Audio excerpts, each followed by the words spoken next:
passar agora a palavra para o Luiz Fernando. Boa tarde. Então, eu vou começar apresentando, num formato de tese, algumas ideias. E vou fazer referência aqui a alguns autores que podem soar perigoso nessa época que a gente vive, porque podem me acusar de estar fazendo doutrinação. Mas vou começar por Marx.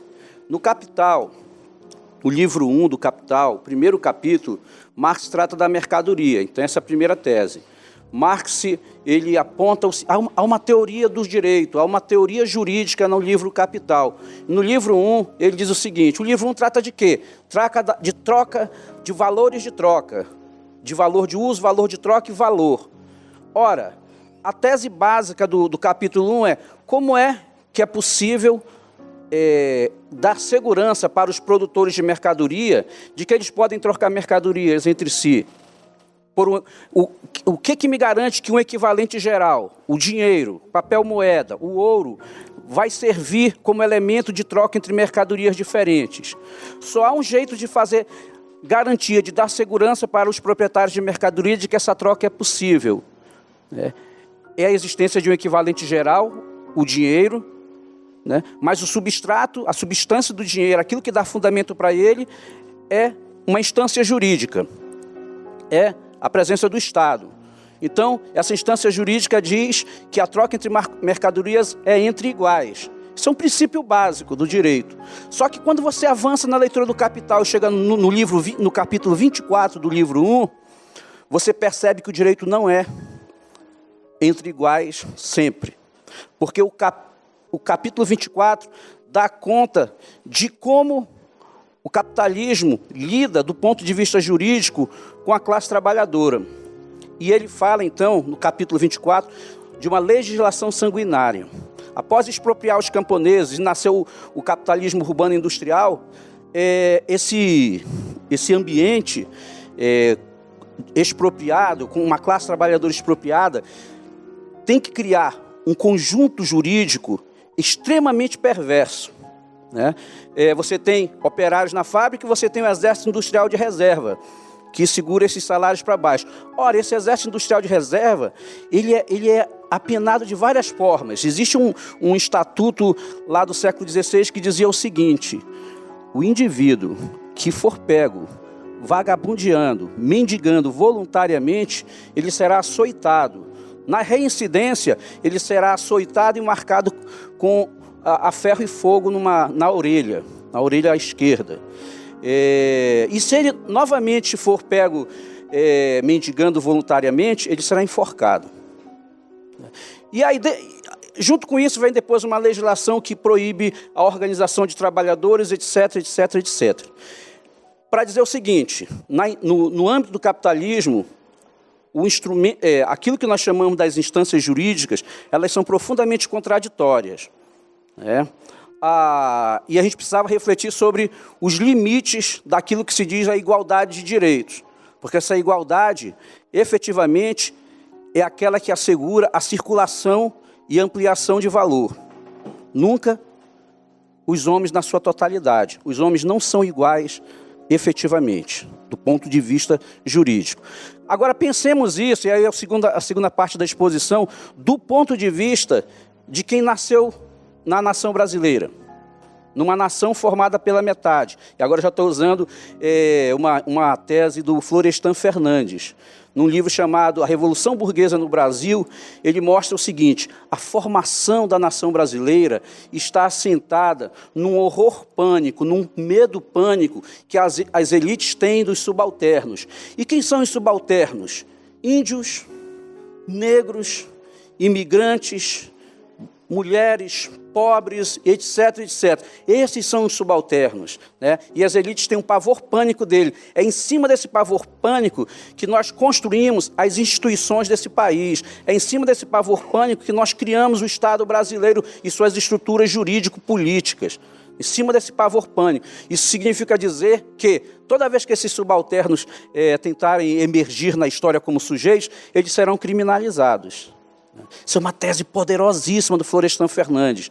E por isso que o Florestan Fernandes é um pensador que tem um elemento metodológico para analisar o Brasil que é extremamente potente. Ele diz, se nós quisermos analisar de um ponto de vista crítico a formação da nação brasileira, o nosso ponto de partida para a análise deve ser sempre o ponto de vista dos subalternos. Olha que interessante. Então, num livro chamado A Integração do Negro na Sociedade de Classes, o Florestan Fernandes aponta o seguinte, em sentido literal, estou citando o Florestan, a análise desenvolvida é um estudo de como o povo emerge na história. Trata-se de um assunto inexplorado ou mal explorado por cientistas sociais brasileiros. E nos aventuramos a ele por intermédio do negro e do mulato, porque foi esse contingente da população nacional que teve o pior ponto de partida para a integração ao regime social que se formou ao longo da desagregação da ordem social escravocrata e senhorial e do desenvolvimento posterior do capitalismo no Brasil.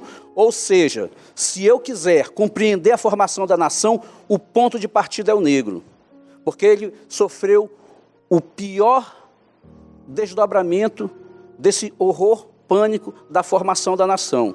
Não há lugar para o negro. Se nós tivéssemos a oportunidade de estudar os escritos, as pesquisas de Florestan Fernandes sobre a questão do negro e dos professores assistentes dele, da década de 50 e 60, nós vamos ver o tempo todo essa temática aparecendo como um elemento central para explicar a nação.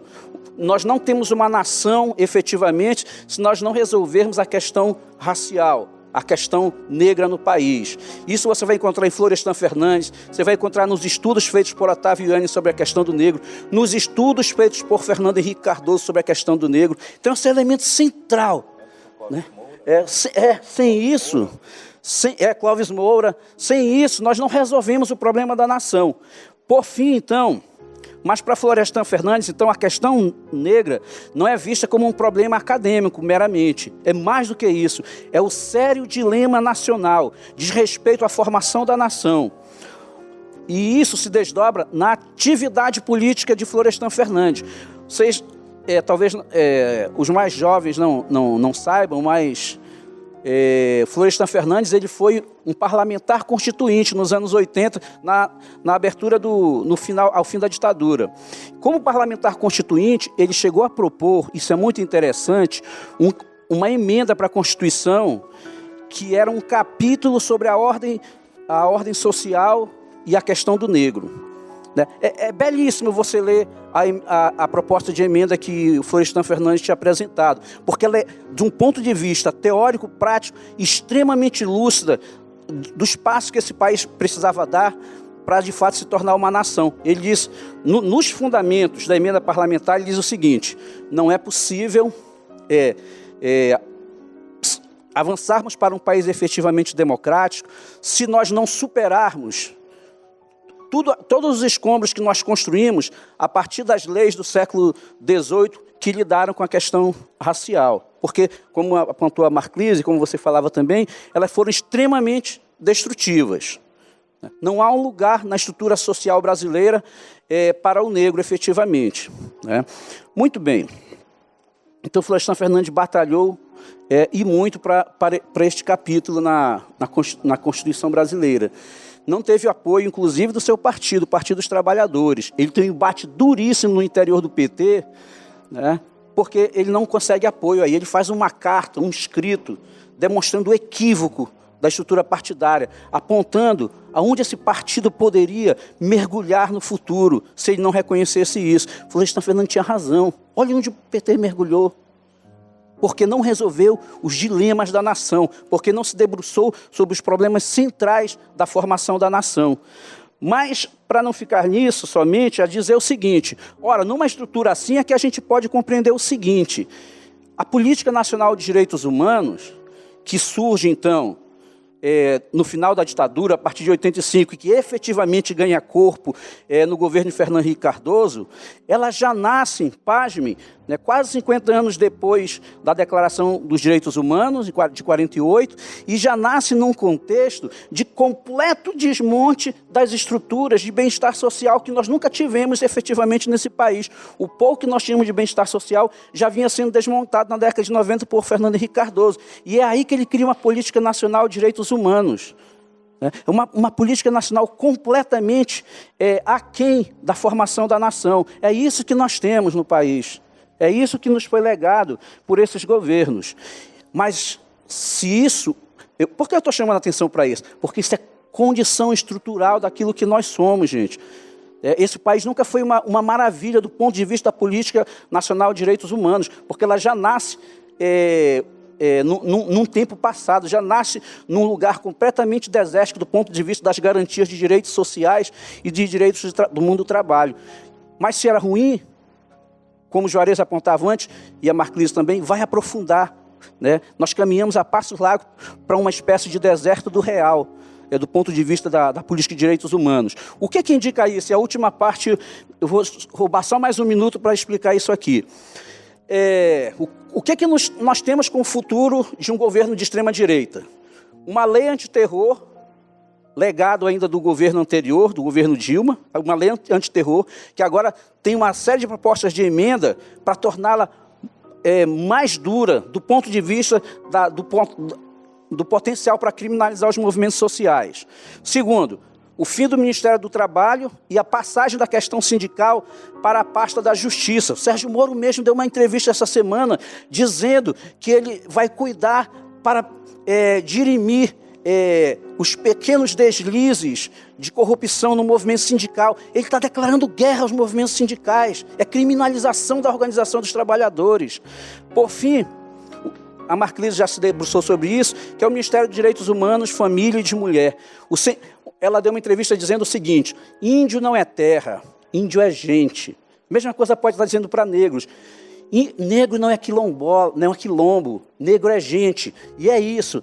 A expressão gente é uma expressão vazia, que só quer dizer, no final das contas, uma coisa: negro e índios só existem se eles forem mercadoria, e se a terra que eles habitam for transformada em mercadoria. Sem isso, eles são agentes de subversão. Sem isso, eles têm que ser enquadrados na lei antiterror. É esse o cenário. Obrigado.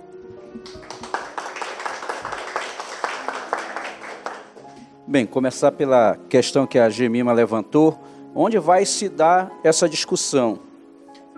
Acho que primeiro pensar o contexto dessa discussão toda dos direitos humanos. Vamos pensar o seguinte: hoje no planeta nós temos 1 bilhão e 400 milhões de desempregados. 1 bilhão e 400 milhões. Se isso era a Organização Internacional do Trabalho dizendo ano passado, estimando que a partir de 2019, ao final de 2019, a economia mundial começaria a se recuperar. Se isso fosse verdade, as taxas de desemprego mundial cairiam para 1 bilhão e 200 milhões. Ou seja, 200 milhões voltavam ao mercado de trabalho. No caso brasileiro, entre 13 e 14 milhões de desempregados. Num cenário de crescimento econômico, isso chega a 12 milhões de desempregados, tranquilo. Você diminui a taxa de desemprego. Mas significa o quê? Nós estamos passando por um processo no plano mundial de reestruturação produtiva e de revolução técnico-científica de tal monta que esse desemprego é estrutural, gente. Não tem mais trabalho para todo mundo. Esse cenário de produção chamado Indústria 4.0 é a ponta de lança que mostra que não tem mais emprego para todo mundo e não precisa, para você acumular e ampliar valor, não precisa mais trabalho para todo mundo. Ou seja, o desemprego é estrutural. É nesse contexto que esses governos, pelo planeta inteiro, surgem, governos conservadores, que aprofundam uma pauta conservadora dentro desse contexto. Preciso... já não há mais lugar para governos que consigam garantia de paz social. Por isso, todos os governos progressistas na América Latina caíram, inclusive no Brasil. Na Europa estão caindo. Nos Estados Unidos, apanhou de lavada do Trump. Enfim, na Inglaterra, a mesma coisa. Uma pauta conservadora emerge, e governos conservadores também. E a gente não pode olhar só para Bolsonaro, no caso brasileiro, como aquele agenciador dessa pauta conservadora e reacionária. O parlamento que saiu das eleições de 2018 é assustador. Olhem os parlamentares do estado do Amazonas. O senador mais votado do estado, ele claramente, ele foi eleito com quase 1 milhão de votos, sem mentir nenhuma vez. Ele disse: eu sou contra a questão do aborto, eu sou contra a questão ambiental, a pauta ambiental. Essa pauta ambiental obstaculiza o desenvolvimento. Vou defender a Zona Franca, mas não discute o modelo de Zona Franca que nós temos. É esse o parlamentar mais votado do Estado para o Senado. É esse cara que vai nos representar. Ele já saiu dizendo que a pauta dele é conservadora.